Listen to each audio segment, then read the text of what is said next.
Nos acomodamos, si quieren también guardar silencio, pues daremos inicio al festival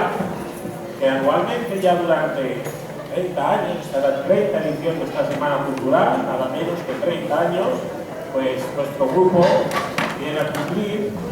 para cerrar un poco el ciclo de este año, en este caso del 2015, para cerrar también un trimestre de actividad en las escuelas. Y bueno, pues también para aprovechar y desearles a todos pues que tengan unas muy felices fiestas. De unos años para acá ya saben que poco a poco se han ido introduciendo también los villancicos aragoneses de nuestro repertorio. Es por ello que hoy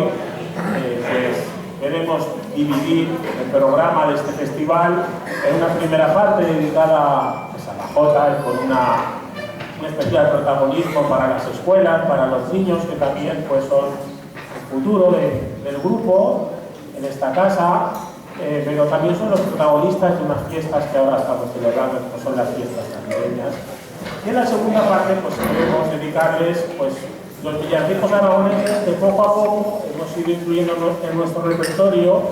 y que bueno, pues creo que siempre nos agrada a todos escuchar y a nosotros nos agrada mucho cantar para celebrar con ustedes esta festividad también. Y sin más, sin enredar más, ni enrollarme más, quiero presentarles a nuestro grupo Benjamín, nuestro grupo de bailadores benjamines, incluso no los podemos llamar infantiles porque son muy pequeños. Ellos serán los que abrirán este festival como verdaderos protagonistas, tan bonitos con la y lo harán con una jota bailada, en este caso con la jota de Antillón.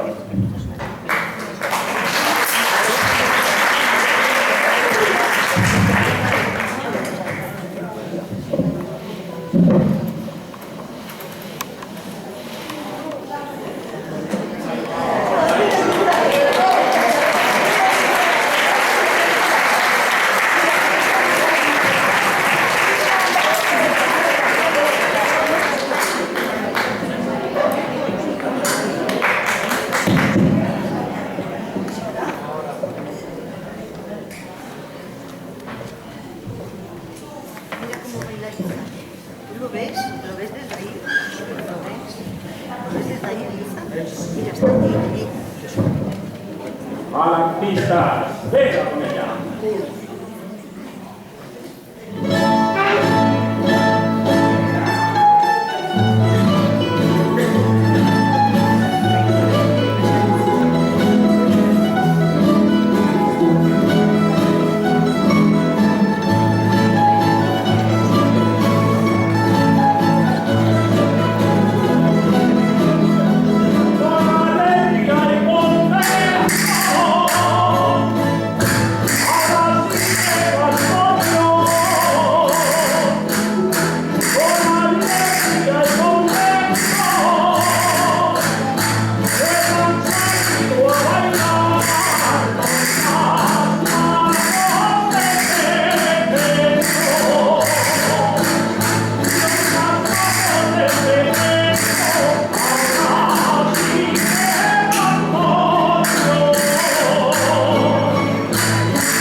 Bueno, no